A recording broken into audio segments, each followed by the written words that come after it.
Hola, muy buenos. En esta clase les voy a hablar de la mecánica respiratoria. Algunos de los temas nosotros los vimos en las clases presenciales, o los vamos a ver en próximas clases presenciales, y otros se los doy acá para que los tengan a través de un PowerPoint con imágenes de los libros, como para que los tengan, los podamos profundizar un poco, o cosas que no pude darles en clase. A mí les preparé un PowerPoint que es el siguiente.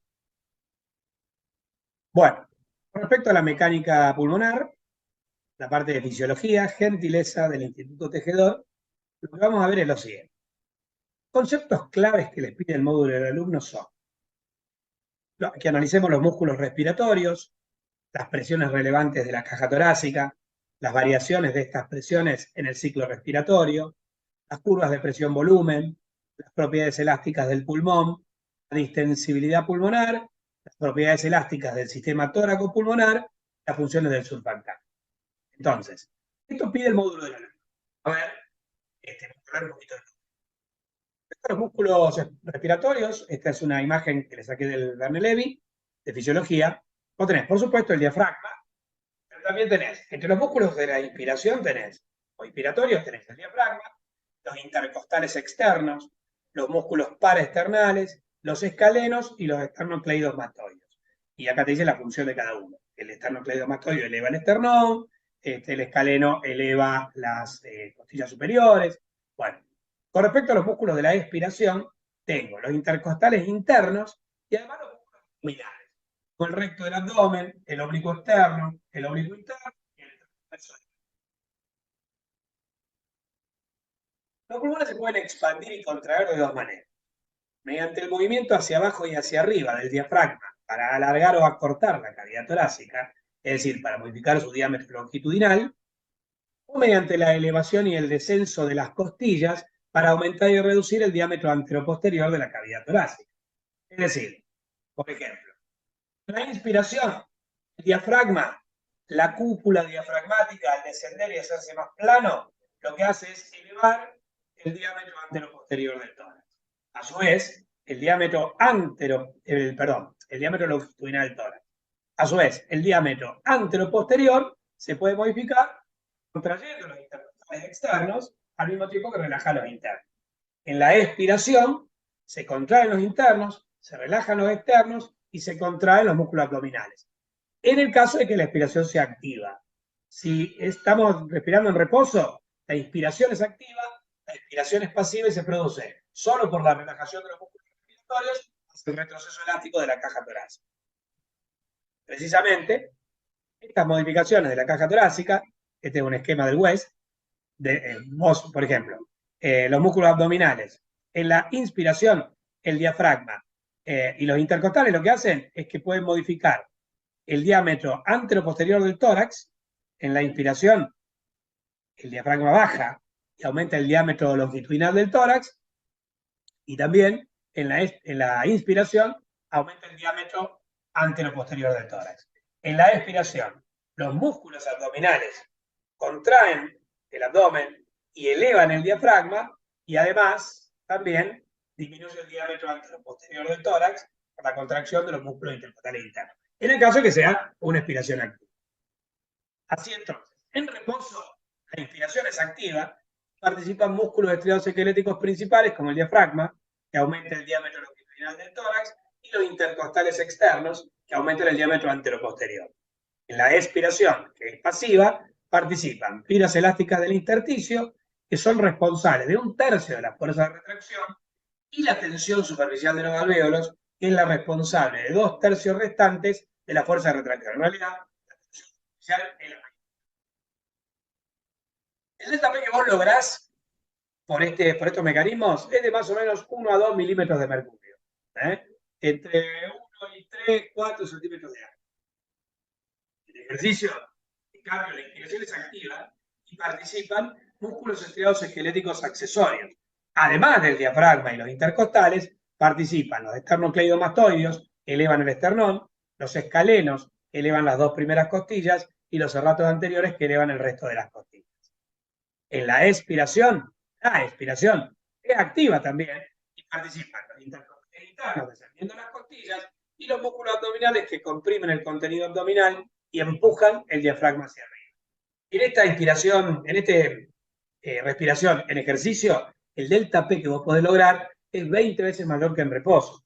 Podés lograr diferencias de presión entre la presión atmosférica y la presión alveolar de 19 a 20 milímetros de mercurio.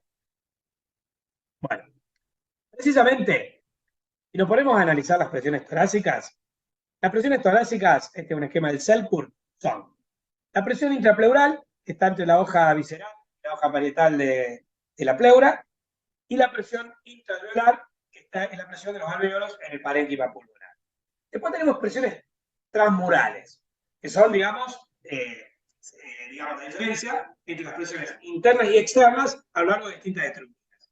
Así, por ejemplo, tengo la presión transpulmonar, que es la diferencia entre la presión alveolar y la intrapleural, la transtorácica, que es la diferencia entre la presión pleural y la presión barométrica o atmosférica, y la presión transviaérea, que es la diferencia entre la presión de la vía aérea y la presión barométrica. De esas tres transmurales, la única que realmente importa para analizar el ciclo respiratorio es la transpulmonar. Bueno, entonces, la presión intrapleural en la inspiración alcanza, según el Guyton, menos 7,5 centímetros de agua, que serían más o menos menos 5,6 milímetros de mercurio. Y en la expiración, menos 5 centímetros de agua, que serían menos 3,7 milímetros de mercurio. Y en la clase presencial, yo hablé de menos 4 y menos 7, simplificando, tomé como igual centímetros de agua y milímetros de mercurio, porque para presiones tan bajas no es necesario hacer la distinción.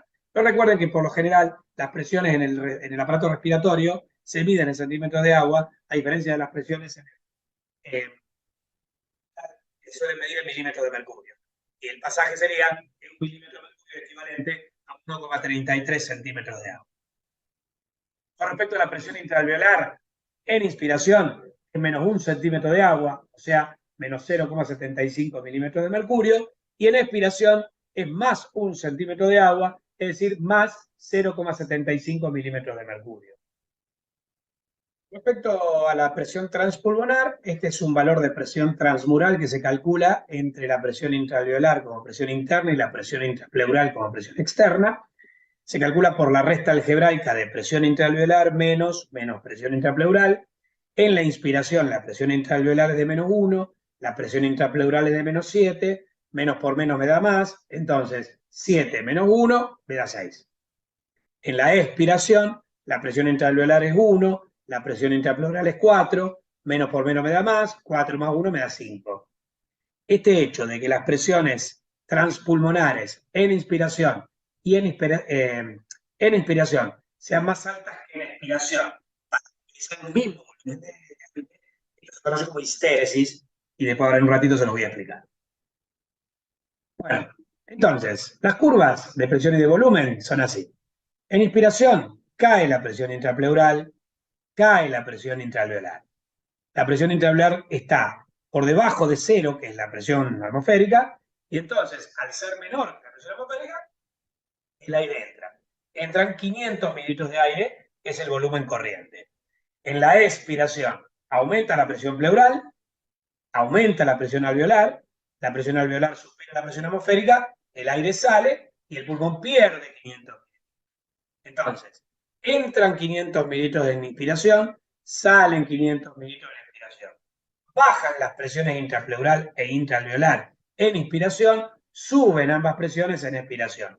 La presión transpulmonar es mayor en la inspiración que en la expiración, y esto es para movilizar el mismo volumen, y esto es lo que conocíamos como histéresis. Esta es la curva de presión y de volumen para una respiración tranquila en el ciclo respiratorio. Un concepto que surge del análisis de estas presiones es el concepto de neumotórax. Se denomina neumotórax al ingreso de aire dentro de la cavidad pleural, lo que de alguna manera elimina esa presión negativa intrapleural que permite que el pulmón quede expandido, quede insuflado, la pleura visceral quede cercana a la pleura parietal y el pulmón expandido. Entonces produce el colapso del pulmón hacia el ilio. Es decir, normalmente, este es un esquema que le saqué del Lidia Constanzo de fisiología, normalmente la cavidad pleural se encuentra en el interior de dos fuerzas de sentido opuesto, que son una fuerza de expansión del tórax y una fuerza de retracción del intersticio y del parénquima pulmonar hacia el ilio. Entonces, en el medio de estas dos fuerzas de sentido opuesto, esto más o menos lo que les expliqué con la jeringa en la clase presencial, se genera una presión negativa pleural que mantiene insuflado el pulmón. ¿Qué pasa si vos, a través de una punción, por ejemplo, accidental, accidente automovilístico, si te acuchillan, o simplemente si se rompe una puya, es una especie de burbuja en la pleura visceral que permite que entre aire al espacio pleural? Si eso pasa, la presión de la pleura se iguala con la presión atmosférica, o se hace positiva, y el pulmón deja de estar atraído, digamos, la pleura parietal a la pleura visceral, la pleura visceral a la pleura parietal, y el pulmón se colapsa en el ilio. ¿Sí? Es un caso en el que el neumotórax, si no lo solucionas, ese pulmón está anulado. ¿Entienden? En caso de ser un neumotórax bilateral, obviamente causa la muerte en segundos.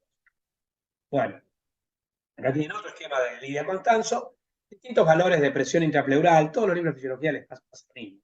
Los valores, especialmente numéricos, pueden ser diferentes, en el Guyton, en el Gannon, en el Levy, pero ningún libro de fisiología te puede decir que la presión intrapleural es positiva, o que la presión intrapleural en la inspiración es mayor que en la expiración.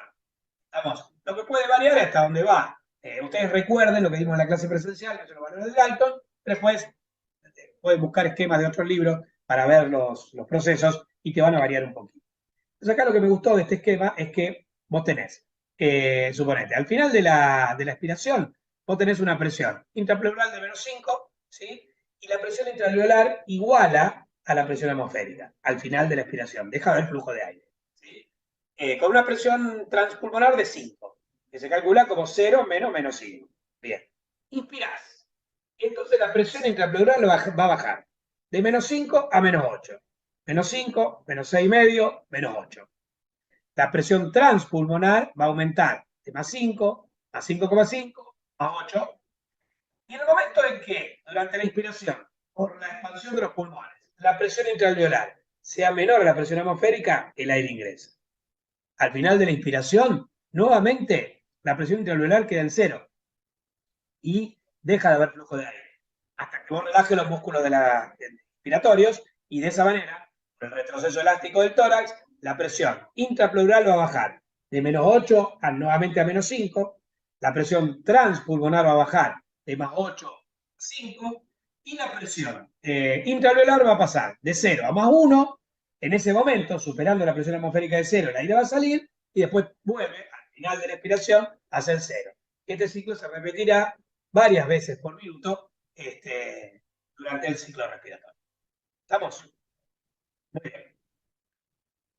Vamos a desarrollar las propiedades elásticas del pulmón. Las fuerzas elásticas de los pulmones se pueden dividir en dos. Un tercio son fuerzas elásticas del tejido pulmonar en sí mismo, dadas por las fibras elásticas de su intersticio. 2/3 son fuerzas elásticas producidas por la tensión superficial del líquido que tapiza las paredes internas de los alvéolos, que no es surfactante. El líquido pulmonar es una mezcla de agua, surfactante y otras secreciones. No es surfactante puro. Bueno, la distensibilidad pulmonar se denomina el volumen en el que se expanden los pulmones por cada aumento unitario de presión transpulmonar. Se calcula como distensibilidad igual delta B dividido delta P. Cambios de volumen por unidades de cambio de presión. Esa es la distensibilidad pulmonar. En la clase yo les diferencié distensibilidad de adaptabilidad o compliance. Dijimos que para la física es diferente, para la fisiología por ahí en el caso del pulmón se consideran similares, mismo concepto, pero bueno, esta es la distensibilidad pulmonar. La distensibilidad pulmonar total de los dos pulmones en conjunto en el ser humano adulto es en promedio de aproximadamente 200 mililitros de aire por cada centímetro de agua de presión transpulmonar. Eso es pulmón aislado. Ahora, la distensibilidad del sistema tóraco-pulmonar combinados juntos es casi la mitad de la de los pulmones. 110 mililitros de volumen por cada centímetro de agua de presión para el sistema combinado. Quiere decir que por cada centímetro de agua que vos modifiques la presión transpulmonar, van a entrar aproximadamente 100 mililitros de volumen. Si vos, en ambos pulmones, si vos modificás 5 centímetros de agua de presión transpulmonar, van a entrar 500 mililitros, que es el volumen corriente que venimos analizando en volúmenes y capacidades. Se pueden hacer curvas de distensibilidad. Por ejemplo, si yo lleno el pulmón de solo el suero, esta va a ser la curva de distensibilidad. Si lo lleno solo de aire, esta es la curva de distensibilidad. O sea que las presiones necesarias para insuflar el pulmón, y está lleno de suero o lleno de aire, son diferentes. Pero esto es experimental. El pulmón no está ni lleno de aire ni lleno de suero. El pulmón tiene. El pulmón tiene líquido pulmonar, tiene aire en su interior, tiene líquido pulmonar que es una mezcla de surfactante y agua y otras secreciones. Bueno, entonces, la curva de distensibilidad para el pulmón que está lleno de líquido pulmonar, que es una mezcla de surfactante más agua, es la siguiente. A medida que disminuye la presión intrapleural, aumenta el volumen en la inspiración, y a medida que disminuye la presión intrapleural, o sea, que aumenta en realidad la presión intrapleural, pasando de valores más negativos a menos negativos, disminuye el volumen. Esta curva muestra dos cosas, ¿sí? Primero ilustra la ley de Boyle-Mariot, que la presión es inversamente proporcional al volumen. A menor presión, mayor volumen y viceversa. Segundo, nos muestra algo que es muy característico del pulmón, que es la histéresis pulmonar. Este hecho de que la curva ascendente de la inspiración tenga un recorrido diferente a la curva descendente es la histéresis. La histéresis es una propiedad típica del pulmón en la cual las presiones requeridas en inspiración y en expiración para manejar un mismo volumen son mayores en la inspiración que en la expiración. Supongamos, yo quiero, digamos, acá y acá las dos curvas se juntan, pero en el medio están separadas. Entonces, suponete que yo quiero movilizar 250 mililitros de aire, yo las presiones requeridas en inspiración y las presiones transpulmonares en expiración son mayores en expiración que en inspiración. Eso es la histéresis. Entonces, se denomina histéresis a la imposibilidad del pulmón de seguir el mismo curso durante la desuflación que en la insuflación. Es decir, que con cualquier presión dada, los volúmenes correspondientes a la rama descendente son mayores a los obtenidos mientras el pulmón. Volvamos para atrás. Si para un mismo volumen las presiones son mayores en inspiración que en expiración, para una misma presión los volúmenes son mayores en expiración que en inspiración. Las presiones para un mismo volumen mayores en inspiración que en expiración. Los volúmenes para una misma presión mayores en expiración que en inspiración. Esto es por el recorrido que tienen estas curvas, que no son, digamos, en la misma línea. No es que sube la inspiración así y baja la expiración así, sino que sube así y baja por acá. Generando un área que va a permitir para calcular el trabajo respiratorio que ahora van a ver. Bueno, el trabajo ventilatorio se define como el trabajo realizado por el pulmón para movilizar aire, vendiendo la resistencia al flujo del mismo. Se calcula como trabajo igual presión por volumen, igual que en el corazón, y se puede medir en la curva de volumen en función de presión como el área comprendida dentro de la misma. Esta es una imagen del West. Entonces, acá esta es la curva de distensibilidad. Entonces, si yo tengo de 0 a A B, a C, a D, nuevamente a 0, está el área que comprende o que permite calcular el trabajo del pulmón. Fíjense, durante la inspiración, la presión intrapleural sigue la curva A, B y C. Durante la expiración, la presión intrapleural sigue la curva C, F, A. El trabajo realizado en los pulmones viene dado por el área 0, A, B, C, D, 0. Todo esto es el trabajo pulmonar. Este trabajo ventilatorio sirve para vencer la elasticidad pulmonar, vencer la resistencia tisular, vencer la resistencia de viaje. En este trabajo están implicadas las fuerzas que tienen que ver con la tensión superficial. Tenés que vencer esas fuerzas, y este es un tema que vamos a analizar en la próxima clase cuando analicemos eso. Bueno, la bibliografía para esto ha sido el Guyton, el West, he sacado algunas imágenes del Guyton, del West, el Gannon, el Hussey, también algunas imágenes las saqué del Lidia Constanzo, es decir, distintas fuentes para más o menos desarrollarles la mecánica pulmonar. Las clases presenciales que les di sería toda la parte de fisiología en la parte del módulo del alumno que pide mecánica pulmonar. ¿Ok? Faltaría lo de surfactante que después se los explico en una próxima clase. Bueno, volvemos. Estos han sido los conceptos básicos sobre mecánica respiratoria que les pide el módulo del alumno de la materia en la UP4. En las próximas clases vamos a seguir desarrollando los otros conceptos sobre la fisiología respiratoria.